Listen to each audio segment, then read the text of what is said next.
Bismillahirrahmanirrahim. Assalamualaikum warahmatullahi wabarakatuh dan selamat sore semuanya. Adapun kali ini merupakan lanjutan dari perkuliahan kita sebelumnya. Jadi pada kali ini kita akan membahas tentang, di sini saya izin share screen.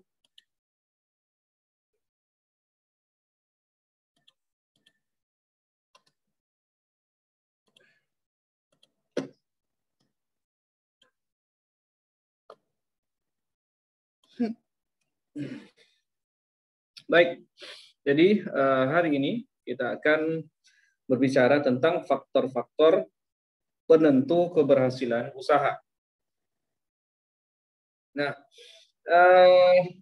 pada minggu-minggu sebelumnya, pada materi sebelumnya kita sudah bicara banyak tentang entrepreneurship sampai ketika kita kemarin juga sudah melihat etika seorang atau etika berperilaku seorang entrepreneur atau wirausahawan. Nah, jadi kali ini kita akan melihat secara umum. Jadi menurut saya ini sangat menarik materinya yang merupakan faktor-faktor penentu keberhasilan usaha. Di sini kita akan melihat sebelum kita melangkah terlebih jauh, kita definisikan dulu, yaitu ada variabel independen dan ada variabel dependent. Di mana variabel independen ini meliputi owner, manager, strategi bisnis, kemudian variabel dependennya otomatis ya kinerja atau small business performance. Di sini kita membatasi materi kita ini faktor atau hal-hal yang mempengaruhi keberhasilan suatu usaha itu, yaitu kita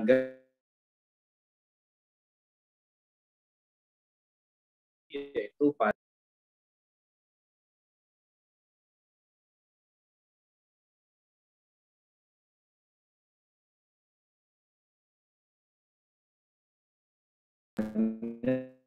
yang berkecimpung pada usaha. Baik, kita lanjutkan. Nah, jadi yang pertama di sini kita lihat variabel independennya dulu, yaitu tadi sudah dikatakan owner atau manager karakteristik ya, di mana merupakan karakteristik individu yang dimiliki oleh pengusaha itu sendiri. Dalam hal ini kita garis bawahi yaitu pemilik atau pengusahanya itu yang menjalankan usahanya itu. Nah, indikator pengukuran yang berbeda karakteristik pemilik pengusaha meliputi, nah ini ada beberapa, yaitu menyukai resiko, kemudian berinovasi, lalu bekerja keras, bertanggung jawab, dan percaya diri, serta pengalaman usaha dan optimis. Tentu ini adalah hal-hal yang harus dimiliki oleh seorang owner atau manajer yang memanage usaha ini. Jadi kan bisa saja ownernya bukan merupakan manajernya, artinya dia sebagai owner, kemudian dia mempercayakan kepada seseorang atau individu untuk memanage usaha, bisa saja. Sehingga di sini kita menekankan karakter itu pada manajer ya. Sementara owner biasanya bisa saja owner itu pemilik sahamnya ya. Kemudian yang kedua adalah strategi bisnis, di mana strategi bisnis merupakan kemampuan pemilik atau pengusaha dalam menganalisis lingkungan eksternal dan internal perusahaan. Nah, sehingga di sini perlulah suatu perumusan strategi dengan berdasarkan kajian terhadap lingkungan baik eksternal maupun internal perusahaan. Nah, pelaksanaan rencana-rencana usaha untuk mencapai tujuan perusahaan serta melakukan evaluasi untuk mendapatkan feedback atau umpan balik dalam merumuskan strategi yang akan datang. Nah, ini sangat penting, strategi. Nah, sehingga di sini indikator-indikator yang sangat penting kita perhatikan adalah strategic planning, planning apa-apa saja, langkah apa-apa saja yang akan kita lakukan ke depan. Kemudian ada financial strategi, nah, ini juga penting. Masalah keuangan juga harus distrategikan. Kemudian ada human resource strategi dan operation strategi. Jadi ada 4 strategi yang harus dipikirkan atau dipersiapkan ketika kita menjalankan suatu usaha. Nah, kemudian otomatis yang terakhir ada performance atau kinerja dari usaha kecil menengah tersebut, di mana kinerja itu merupakan tingkat pencapaian atau prestasi usaha yang dicapai dalam kurun waktu tertentu. Jadi ini performance ini, kinerja ini biasanya ada target kinerja jangka pendek, ada target kinerja jangka menengah, dan ada target kinerja jangka panjang. Sehingga dari sini peningkatan penjualan, peningkatan produktivitas, dan peningkatan keuntungan dapat berjalan dengan baik serta dapat terevaluasi dengan baik tentunya untuk perbaikan ke depan dari usaha yang bersangkutan. Nah, sekarang kita lihat dulu faktor yang mempengaruhi keberhasilan usaha. Nah, ini sangat penting ya. Kira-kira apa-apa saja yang mempengaruhi keberhasilan dari suatu usaha. Jadi yang pertama yaitu niat yang kuat. Niat yang sangat kuat akan membuat Anda lebih serius untuk mencapai tujuan usaha. Jadi tidak setengah-setengah, melainkan tujuannya atau niatnya harus sudah kuat.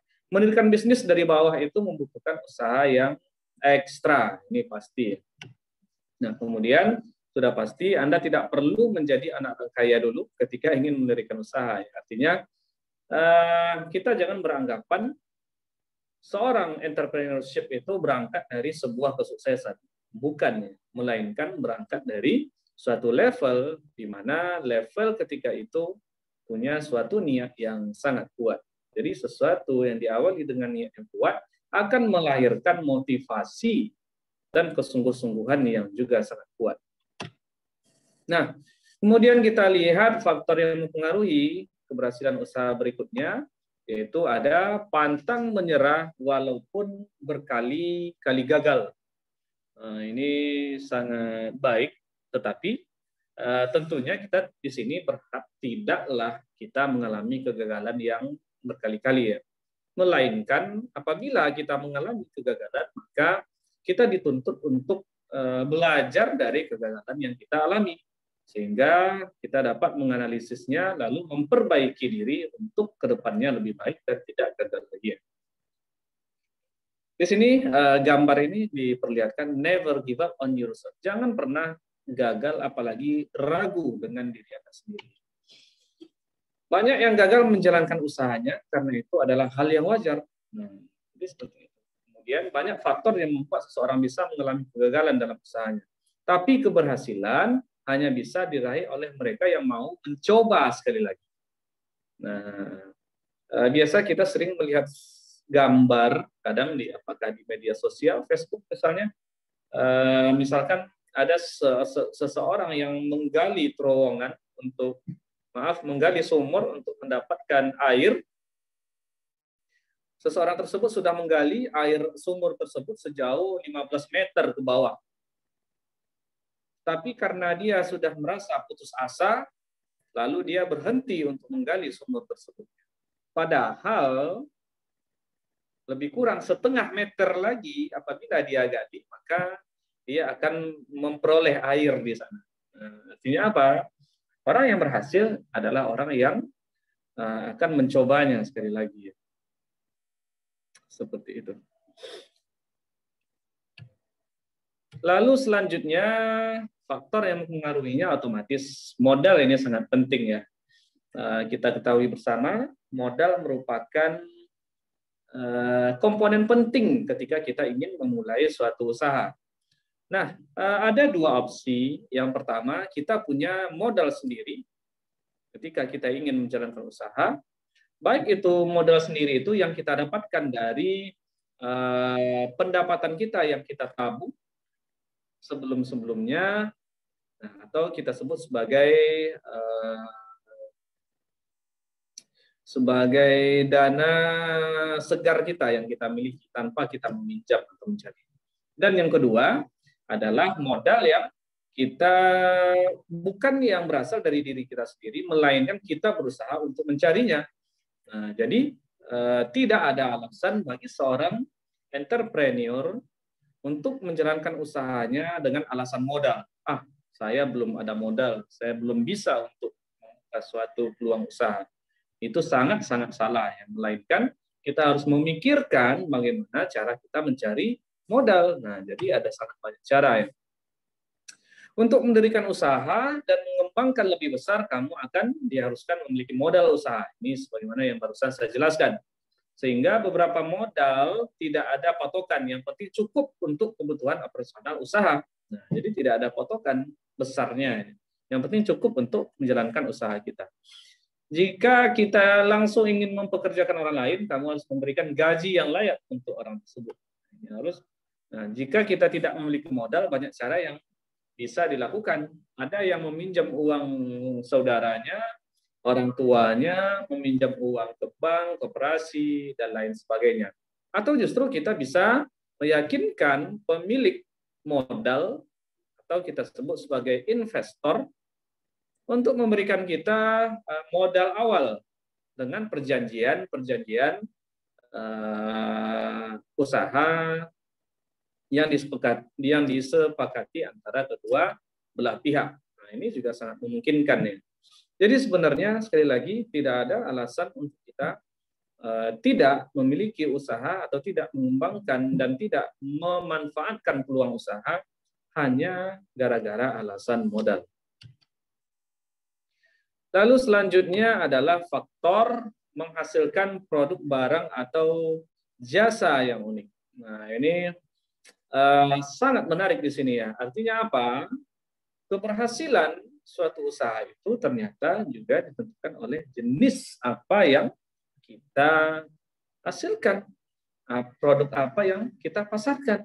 Nah, otomatis di sini seorang entrepreneur harus dapat menganalisis atau dapat mempelajari kira-kira apa barang-barang yang unik, kemudian barang-barang yang memang saat ini berada dalam keadaan urgent untuk diperlukan oleh semua orang. Atau di sini pada gambar ini misalkan ada 10 interesting product.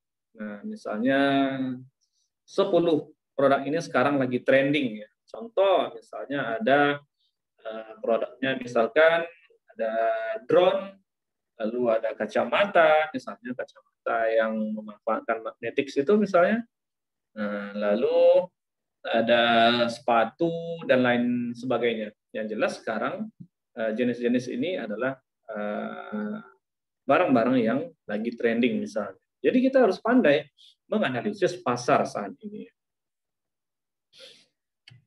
Lalu keunikan akan menjadi daya tarik calon pelanggan. Misalnya saja kita ingin membuka usaha penjualan roti, asal kita tahu yang menjual roti di sekitar kita itu cukup banyak, tetapi kita harus melakukan kreasi dibentuk dengan cita rasa tersendiri.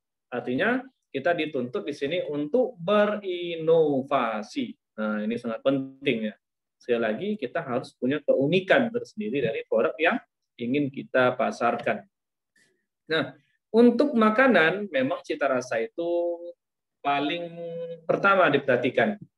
Nah, jadi selain dari kemasan presentasinya, ya rasanya itu tetap tidak bisa dipungkiri adalah main key, kunci utama dalam usaha apabila dia bergerak dalam usaha makanannya.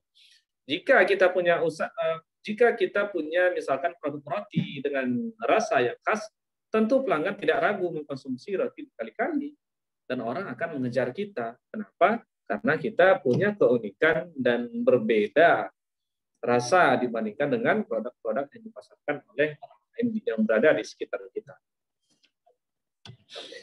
Lalu faktor selanjutnya, nah kita harus betul-betul mengenal bisnis yang dijalankan. Jadi misalkan kita menjalankan bisnis tour dan karya wisata, ya artinya kita harus betul-betul mempelajarinya, tidak boleh setengah-setengah. Sehingga jika kita mendirikan suatu bisnis, misalkan bisnis ternak ayam, kita harus tahu bagaimana cara pengelolaan kandang ayam yang baik seperti apa. Kemudian cara perawatannya seperti apa, pola pemberian makanannya seperti apa. Nah, kita harus tahu, kita harus belajar. Intinya menjadi seorang entrepreneur, kita mau tidak mau juga harus belajar. Kalau tidak belajar atau otodidak, nah itu akan sangat beresiko. Apalagi di zaman sekarang. Nah, lalu setelah mengenal bisnis yang dijalankan, kita juga harus mengenal betul target pasarnya. Nah, ini sama pentingnya. Sama pentingnya mengenal bisnis kita dengan mengenal target pasarnya. Nah, misalnya kita ingin memikirkan pasarnya, misalkan mulai dari gender, apakah laki-laki, perempuan, atau untuk keduanya. Lalu untuk umur berapa saja target kita, misalkan umur 20 sampai 40. Hingga ke hal yang spesifik lainnya. Misalkan jika kita ingin membuka usaha buku, target pelanggan kita ya tentu adalah orang-orang yang suka membaca buku. Artinya kita disarankan untuk membuka usaha toko buku ini kalau bisa ya di daerah-daerah yang di sana banyak tinggal, misalkan lingkungan pendidikan, baik itu di dekat dengan lingkungan universitas, sekolah, dan sebagainya. Intinya di sana banyak terdapat orang-orang yang suka membaca buku. Nah, lalu yang ketujuh adalah networking yang luas. Ini sangat-sangat penting. Kenapa? Karena usaha yang kita jalankan, kita dapat mengembangkan dengan berkolaborasi dengan pengusaha-pengusaha yang lain. Tidak tertutup kemungkinan kita punya anak usaha atau cabang usaha di seluruh kita, atau kita saling sharing produk dengan perusahaan-perusahaan lainnya. Sangat penting ya. Networking. Saya punya motto di sini, satu musuh itu akan sangat melelahkan dan akan sangat mengganggu pikiran Anda ketika Anda menjalankan sebuah entrepreneurship atau kewirausahaan, sedangkan banyak teman itu masih belum cukup untuk Anda mengembangkan usaha. Artinya kita dituntut untuk tidak boleh mempunyai musuh dan memperbanyak networking. Seperti yang sudah disebutkan, kamu tidak bisa mendirikan sebuah usaha seorang diri. Pasti kita membutuhkan orang lain yang bisa membantu. Itulah Anda memerlukan koneksi yang luas agar bisa mengembangkan bisnis dengan lebih baik. Jadi, jangan ragu untuk membagikan ilmu kepada orang lain. Kenapa? Karena ketika kita berbagi itu, nah ketahuilah saat itu kita sudah berinvestasi kepada diri kita sendiri. Jadi, hal itu juga akan membawamu untuk mengetahui dan mengenal orang-orang baru yang bisa mempengaruhi terhadap bisnis. Lalu yang ke-9, yang ke-8 adalah melakukan promosi yang tepat sasaran. Nah, ini penting untuk keberhasilan kita. Melakukan promosi artinya kita melakukan promosi itu ya tepat sasarannya. Nah, ini maksudnya adalah ketika kita melakukan promosi pada orang yang tepat, contoh sederhana saja, jika kita menggunakan promosi endorse selebgram misalnya, kita harus memastikan bahwa selebgram itu ada hubungannya dengan produk barang dan jasa yang kita tawarkan.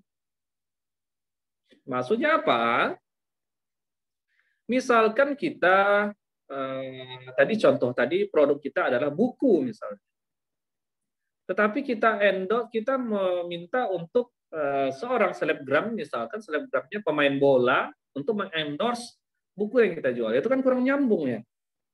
Seharusnya yang mengendorse itu ya Misalkan pelaku pendidikan, misalnya seorang profesor, seorang mahasiswa, seorang students yang memiliki follower yang banyak di media sosial. Tetapi kalau dia seorang pemain bola, otomatis yang cocok itu ya, misalnya dia mengendorse sepatu bola, kaos kaki, dan aksesoris lainnya. Jadi seperti itu, harus tepat sasarannya. Nah, itu. Lalu yang ke-9, terus melakukan inovasi. Nah, ini sangat penting. Artinya produk-produk yang kita hasilkan dalam kegiatan usaha kita harus senantiasa kita lakukan inovasi.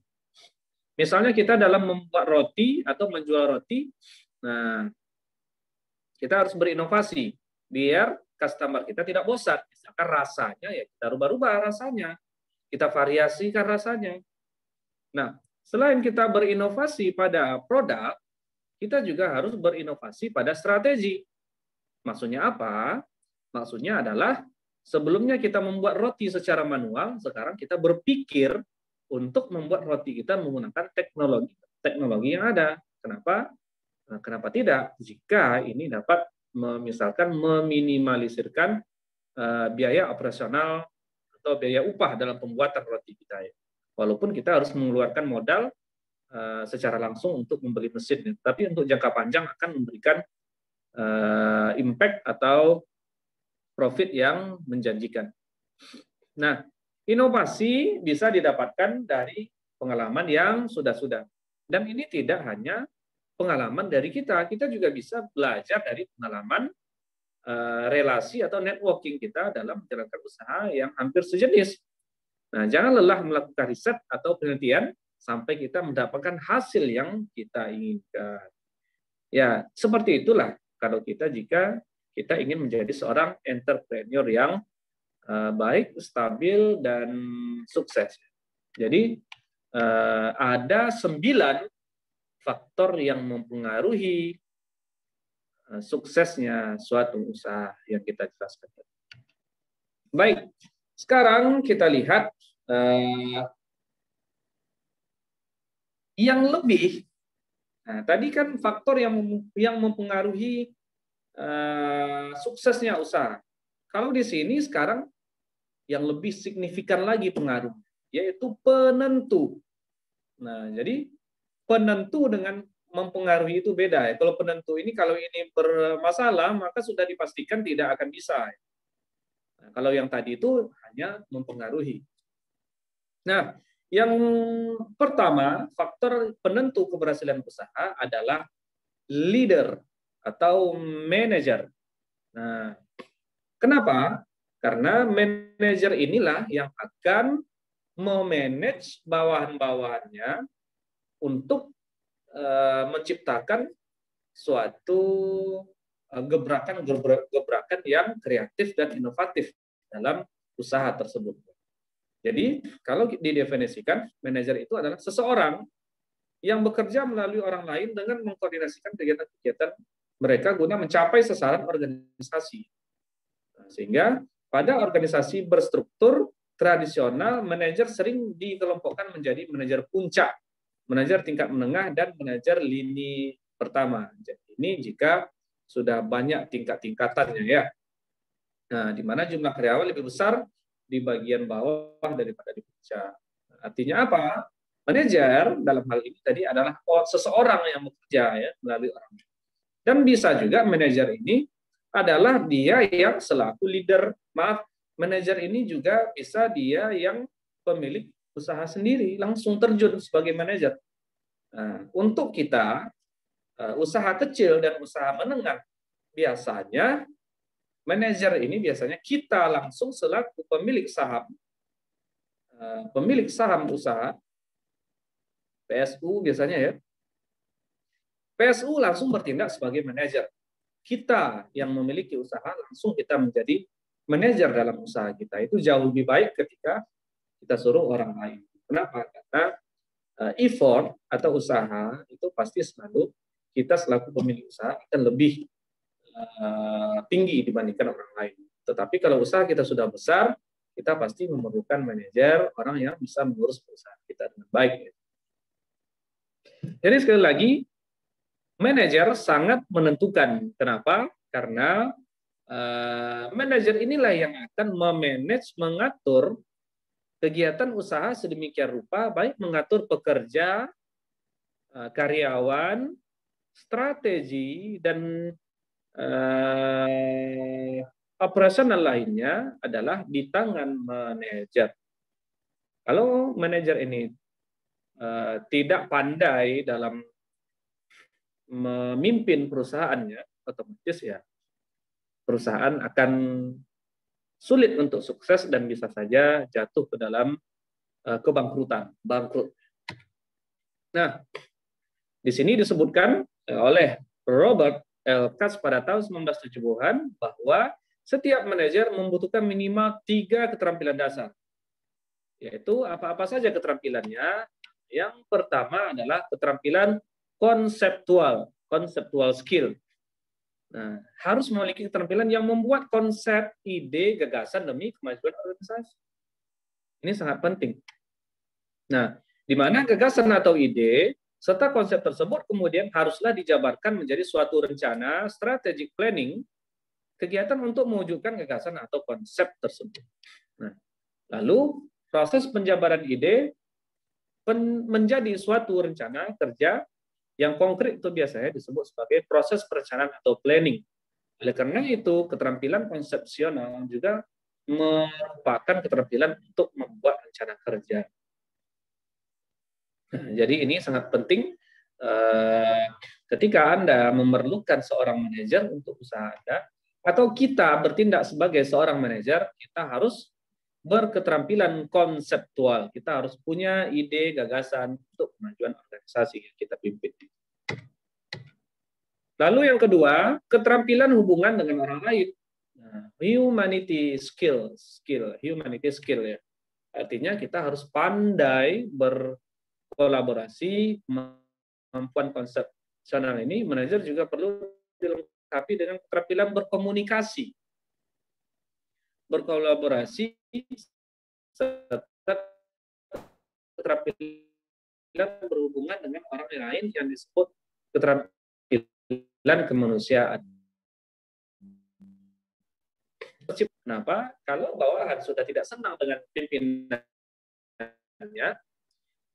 alamat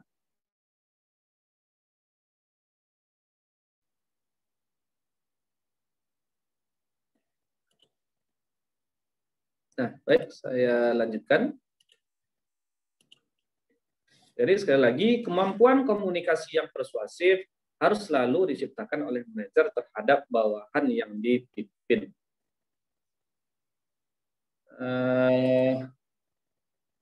Saya akan lanjutkan.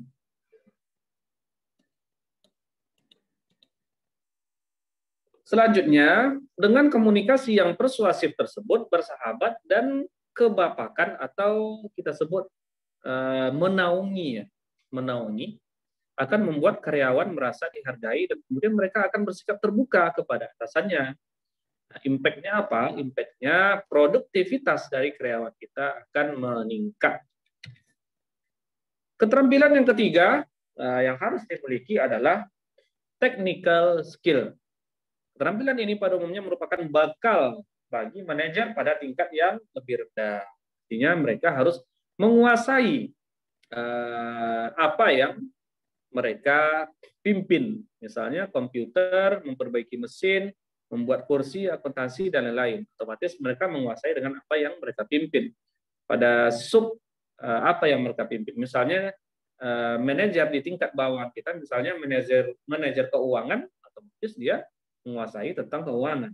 Manajer operasional, mereka harus menguasai tentang operasional perusahaan yang kita pimpin. Nah, jadi itu yang pertama yaitu faktor penentunya adalah manajer atau leader. Yang kedua adalah faktor penentu keberhasilan usaha yaitu strategi bisnis. Apabila seorang manajer sudah baik atau tiga kriteria tadi sudah dia miliki, saya yakin kriteria yang kedua ini akan tercipta, yaitu strategi bisnisnya. Nah, Seorang manajer yang baik otomatis sudah tentu memiliki strategi bisnis yang bagus. Tetapi di sini juga dibuat poinnya sebagai penentu. Kenapa? Karena terkadang manajer itu bisa saja kompetensinya bagus dalam memimpin karyawan, tetapi kurang bagus di strategi bisnis. Nah, otomatis di sini dituntut kita selaku leader atau selaku manajer dari usaha yang kita jalankan, kita harus memiliki strategi bisnis yang baik. Nah, strategi bisnis adalah suatu rencana tindakan keseluruhan, plan of actions, yang menentukan posisi kompetitif dari sebuah usaha. Itu definisinya. Di mana strategi bisnis diterapkan melalui strategi fungsional utama dari pemasaran, keuangan, manajemen, dan sumber daya manusia, produksi, serta penelitian dan pengembangan. Nah, jadi di semua lini, strategi bisnis ini harus dijalankan. Tidak hanya pada pemasarannya, strategi pemasaran, strategi produksi, strategi SDM, artinya SDM-nya harus distrategikan dari sekarang. Dalam kurun waktu 5 tahun akan ada, atau setiap sekali setahun SDM-nya dilakukan pembekalan misalnya, diberikan penyuluhan dan sebagainya. Kenapa? Karena penyuluhan kepada SDM itu bukan uang atau bukan sumber dana keluar bagi perusahaan, melainkan itu sebuah investasi jangka panjang. Misalkan karyawan yang bertindak pada atau yang bersentuhan langsung dengan produksi, lalu kita berikan mereka penyuluhan dengan mendatangkan narasumber atau orang-orang yang sudah berpengalaman di bagian itu, otomatis nanti kompetensi atau produktivitas kerja dari karyawan-karyawan ini akan meningkat. Ini bukan rugi memberikan penyuluhan kepada karyawan. Kemudian masing-masing strategi fungsional ini disusun atas beberapa aktivitas. Maka aktivitas bertindak sebagai petunjuk untuk realisasi strategi bisnis keseluruhan. Jadi sekali lagi secara keseluruhan. Nah, yang ketiga adalah small business performance atau kinerja. Di sini dibuat small business performance adalah kinerja bisnis kecil. Sebetulnya ini adalah kinerja bisnis atau usaha kecil dan menengah. Ya.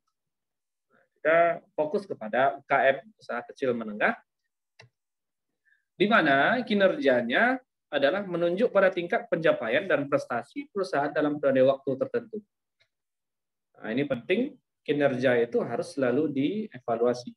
Ada kinerja jangka pendek, menengah, dan jangka panjang.